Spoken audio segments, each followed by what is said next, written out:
I think we can begin. Yep. The hour of 9 is here. First, let me take a quick roll, and we'll start with Mr. Corrigan. Here. Melanie De Palma. Here. Monique Galloway. Here. Roger Nick. Here. Michael Schwartz. Present. And Shelley Sims. Here. And Nick Colafell. We're all here. Okay. Let me first make an announcement here. Pursuant to the requirements of the Sunshine Act, the holding of an executive session must be announced at the public meeting immediately prior to said executive session or at the next public meeting thereafter. Executive meetings were held on January 11, 2019 and February 6, 2019 to review matters that are by statute confidential, including applications for 90-day extensions of investigations filed by the investigative division, confidential opinions, completing investigations for the purpose of issuing final adjudications, and administrative matters. Taking care of that. Okay. Can I have approval of the October 24th, 2018 public meeting minutes? So motion by Roger Neck, second by Mark Corrigan. All those in favor, signify by saying aye. Aye. Aye. The ayes have it. Okay, we have a fairly easy day. In the area of civil penalty orders, Russell Tano, Mr. Schwartz. Yes, Mr. Chairman, there are 11 civil penalty defaults that I'd like to present, and because Commissioner Galloway has a conflict or a recusal on one of them, if I may, I'll describe all 11, and then I'll make two motions. A single motion on the one that Commissioner Galloway will recuse, and then the rest of the motions. Okay. So these are all failures to file statements of financial interest. There, as I said, are 11 employees. I'll go through each name and position and the year that they failed to file. For each of them, they were public officials. They were required to file. They received notices of their default, and they still failed to file. We have no mitigating circumstances, so for each of the 11, the default penalty that I will move for is the maximum penalty under the statute of $250 each. So the first, let me take out the first one from which Commissioner Galloway will recuse because it's an employee of the Pennsylvania Department of Transportation, Daniel Quartco. He is a senior civil engineer supervisor, and he is delinquent for his 2016 statement of financial interest. Then the remaining 10 is Ronald Rusitano, Chief Deputy Athletic Commissioner for the Pennsylvania Department of State, delinquent for 2016. I will then identify 7 constables or deputy constables. Lamont Sellers, who is a constable delinquent for his 2016 statement of financial interest, and then Roger Criswell, Terrence Crumby, Ernst Green, William Moore, and Stephen Valerio, each of whom are constables or deputy constables delinquent for 2017. And I also missed Joseph Vogel-Gesang, who also is a constable or deputy constable and delinquent for 2017. The final two are Matthew Gordon, a former special agent of the Pennsylvania Office of Attorney General, delinquent for 2016, and Shasneti Warner, a former income maintenance caseworker with the Department of Human Service, delinquent for 2016. If there are no questions, I'll make two separate motions. Oh, okay, go ahead. For the respondents who were delinquent for the 2016 calendar year, did they file for the 2017 calendar year? We have no actions against them, so they apparently have for 2017. It was just that the year in question. Only 2016, Yeah. okay. And for the two at the end, they appear to be formers, so that would have been the last filing that they were required to file. after That's they correct. finish their state employment. So we think that 2016 was the Would have been year their after, last- Would have covered their last year in office. but you have to file the year after your last year in office. Correct, for the year that you were in 2015, office. Okay. So I was just curious that, that they weren't gonna come back. A question, Rob, could you divine how many of these, especially the constable folks, will ignore this order when they receive it? Generally, we have to do enforcements, close to half of them. And we have the problem in Commonwealth Court. Yeah, we have to, Hey, can we when take Jeff them in? goes, you have to take at least one witness. I was gonna to do each one. For the mailings, and Joyce will have to go. Occasionally, someone else who is part of the SFI process may have to go. And you can't do them in a batch, they will do them individually over there. Sometimes they'll do multiples, but occasionally you may get a straggler, where they'll just have one for the day. And, it really isn't, with the amount of the penalty I know. and the staff time, it's, you wonder, is it worth it? But it's the law, we have to try to enforce it.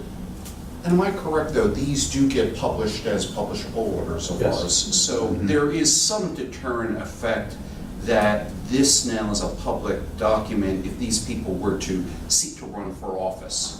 It is, I would agree with you, Michael, except for the constables. Understand, I understand. Unless someone wanted to challenge that constable and point out that they failed to file. Absolutely. No, as frustrated as you. Maybe we should add that to our legislative request of an increase in fines Yes. and cost. I mean, no one will adopt them, the courts don't want them, the counties don't want them. So my first motion will apply to Daniel Quarco. I would move that we impose a civil penalty of $250 for failure to file his 2016 statement of financial interest. And Mr. Chair, I know on the record my recusal. Thank you for Yes. accepting. Commissioner Motion, Will your made. motion, I'm sorry, does your motion also include ordering him then to file the form also? Yes. As part of the order? Okay. Yes, I apologize, and also order him to file a complete and accurate statement of financial interest within 30 days. Thank you. Motion made by Mr. Schwartz, seconded by Melanie De Palma. Second. Okay.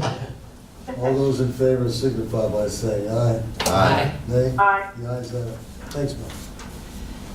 And then my next motion will take care of the 10 other named respondents, Ronald Rosatino, Lamont Sellers, Roger Criswell, Terrence Crombie, Ernest Breen, William Moore, Stephen Valerio, Joseph Vogel-Gesang, Matthew Gordon, and Shasnete Warner, each of whom I move that we impose a civil penalty of $250 for either their 2016 or 2017 delinquent form as applicable, and that they be ordered to file complete and accurate statements of financial interest within 30 days of the order. Motion made by Mr. Schwartz, seconded by Mrs. Sims. Any questions? All those in favor signify by saying aye. Aye. Nay? Aye. The ayes have it. Okay, the next area is the area of lobbying, and Ms. Galloway has that. Thank you, Mr. Chair. Pending before the commission are 2 lobbying disclosure law administrative penalty cases captioned as Sindoco's Investment LLC 1800AL. No, because they've already seen it. We gave them a copy of the No. And Tabor Services Inc. 18-08L with proposed consent agreements for our consideration. In both cases, respondents were registered principals that failed to timely file quarterly expense reports with the Pennsylvania Department of State for 1 quarter. Respondent Syndico's Investments LLC failed to timely file a quarterly expense report for the first quarter of 2018 in its capacity as a principal. Respondent Tabor Services failed to file a timely quarterly expense report for the second quarter of 2018 in its capacity as a principal. In each of these cases, a warning notice was issued to the respondents. However, neither respondent complied within the 30-day cure period provided. The respondents, however, have since submitted their delinquent expenses report to the Department of State. In each of these cases, the parties agree that the respondents' transgressions of the lobbying disclosure law was negligent. Based on my review of the facts, I am of the opinion that each consent agreement sets forth a proper disposition for that respective case, and I would like to make the following motion. Proceed. I move that this commission approve the consent agreement submitted by the investigative division and the following respondents and impose the following administrative penalties. As to Syndico's Investments LLC, 1 administrative penalty in the total amount of $10,000 for its delinquent expense report for the first quarter of 2018. And as to Respondent Tabor Services Incorporated, 1 administrative penalty in the total amount of $9,911.25 for its delinquent expense report for the second quarter of 2018. And finally, I move that respondents who have not yet paid their administrative penalty to the commission be directed to do so within 30 days of the mailing date of this commission's order. And that's my There you go. motion. Motion made by Monique, second by Roger Nick. Any questions? All those in favor signify by saying aye. Aye. Nay? Aye. The ayes have it. Let me, before we get into administrative matters, I just want to read this other matter I chose. And it has to do with Robin again. We want to have this approved at a public meeting, and I think we should do that. Pursuant to the Sunshine Act, official action as to personnel-related matters shall be taken in an open meeting. Accordingly, I move that this commission approve and ratify the following action taken at the February 6, 2019 executive meeting regarding chief counsel. A general one-step pay increase for the chief counsel is authorized by the office of the governor for all Commonwealth employees covered by the standard pay scale as was previously approved by this commission for all commission employees on January 31st, 2018. Said increase to be processed as a step increase for the chief counsel as approved for the remainder of commission staff rather than a lump sum payment. Motion made by Roger Nick, second by Mark Corrigan. Questions? All those in favor? Just Yes. one quick question. I think it was the January 31, 2019. Is that what it was? You have 2018. 18 is when it was first. Oh, it was when they were first? all- That's when All they were right, I approved, apologize. initially approved. You okay? Bob, are you okay? I am good.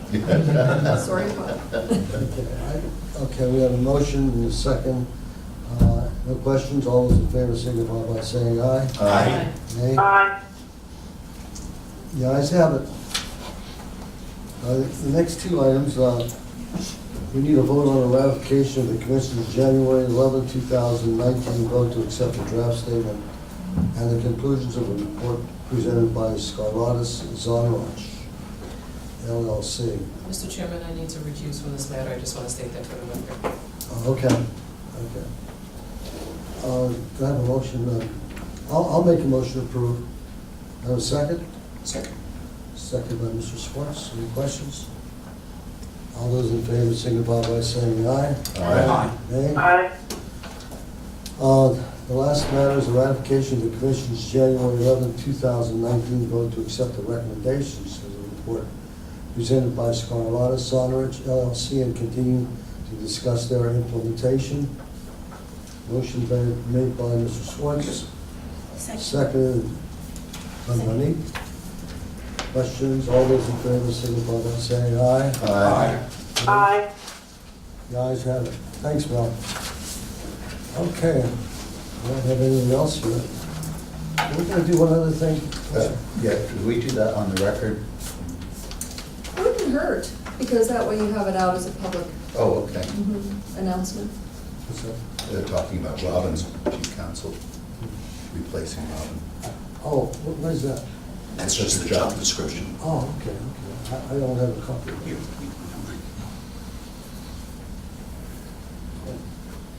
Well, we briefly spoke to Robin and Rob this morning about having a resume an ad on the chief counsel's position, and also where we're going to advertise. Does anyone have a strong feeling that we're going to advertise in a certain newspaper or something like that? And doesn't the executive branch have like a job Yes, thing?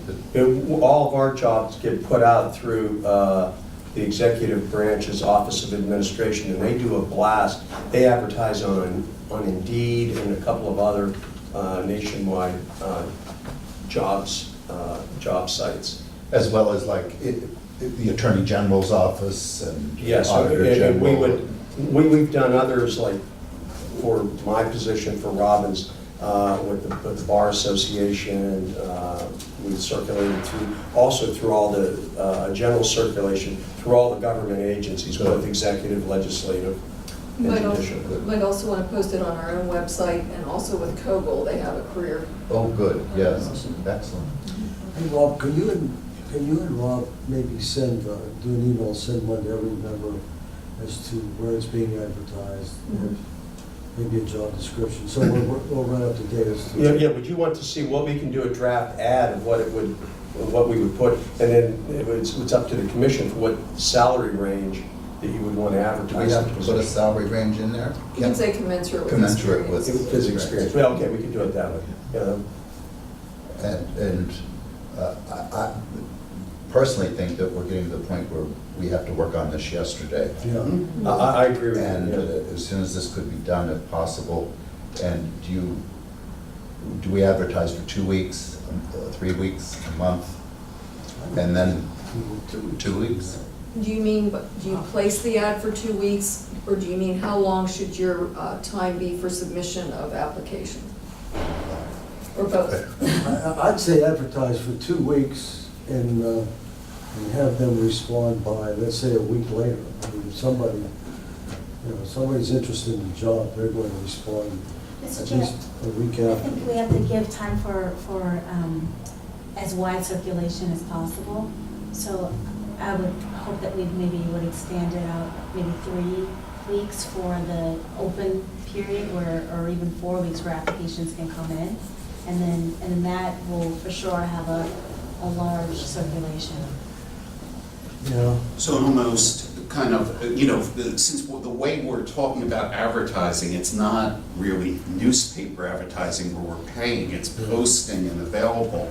Does it make sense to suggest for now the, first week of February, do we want to say March 15th or thereabout will be when we're accepting applications That's good.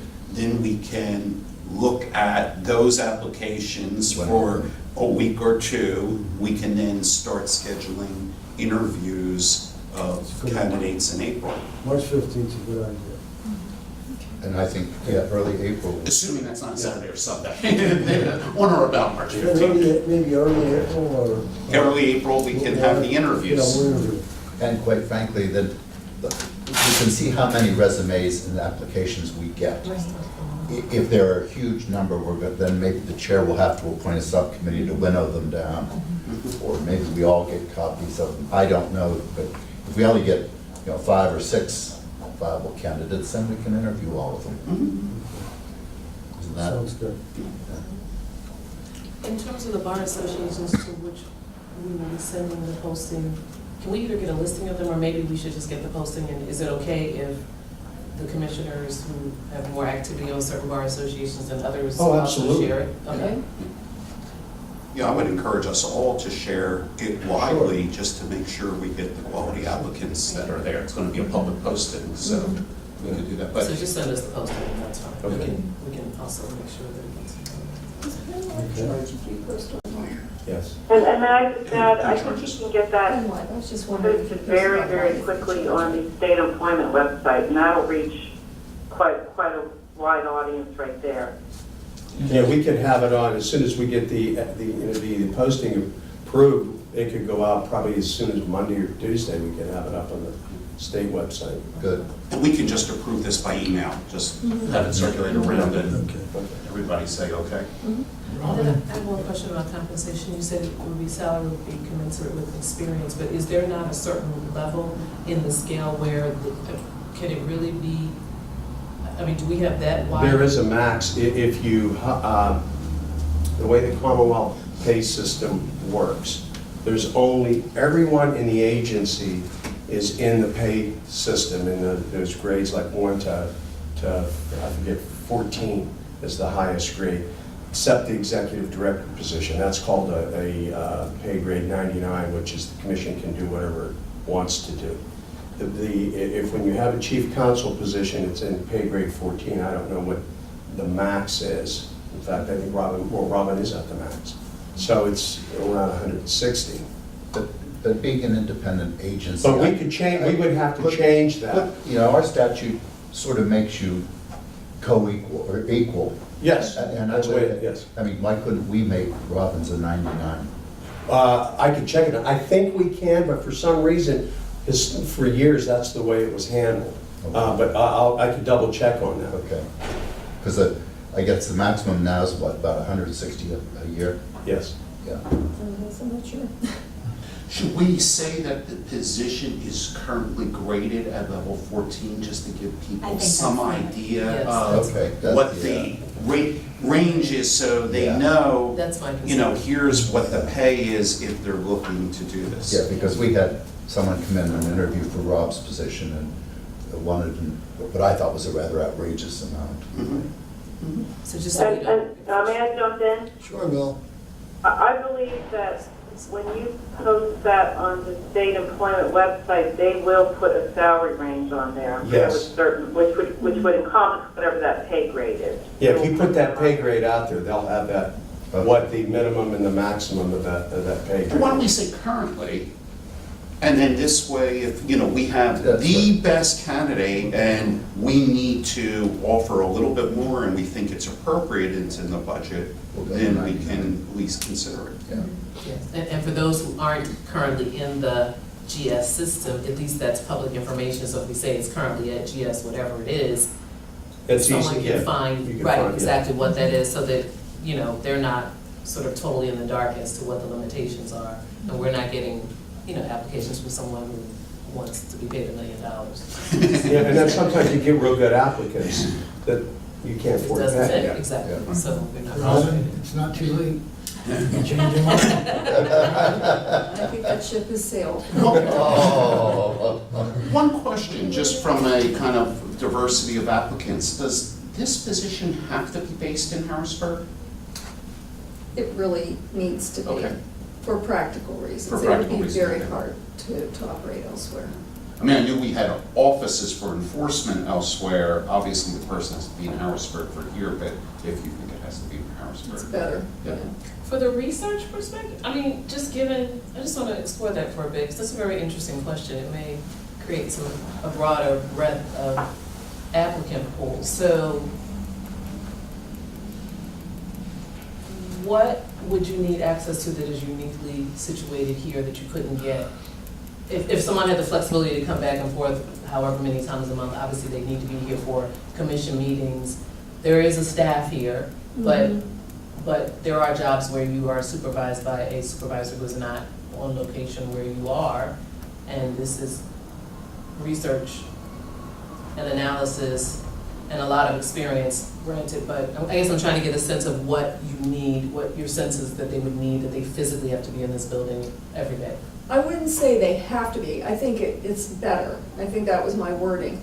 There's a lot more to the job than just research, analysis, drafting. You're dealing with legislative caucus councils, you're dealing with people in the executive branch, you're getting contacts, you're meeting with people, you're dealing with the executive director pretty much on a daily basis. Can you do that by phone? I suppose. It's just, for me anyway, it's easier to be here where kind of all the action is than out in Pittsburgh where we have a regional office. I mean, it's up to you. I know my job certainly would have been a lot more difficult if I weren't here in Harrisburg. It should happen. Okay. Because there are times we deal with the legislature and so, Yeah. Thanks. well, these Philadelphia people love jobs. We were actually thinking Pittsburgh or Beaver County would be a great place to We don't have a Philadelphia office. For all those public people out there, I think the Beaver County Bar, from my personal experience recently, was very, very professional. And then when Shelley was going, I thought maybe she was just gonna, work in her office, and then maybe from 5 to midnight, do this job. I think there may be a conflict for a It's like- commissioner to be the chief counsel At the same time. at the same time. At the same time. Okay, I think we're through. Can I have a motion to adjourn? So moved. So moved by Shelley, second by Mr. Schwartz. Any questions? All those in favor signify by saying aye. Aye. Nay? Ayes have it. Thanks, guys. See you, See you, Melanie. See you, Melanie. Thank you.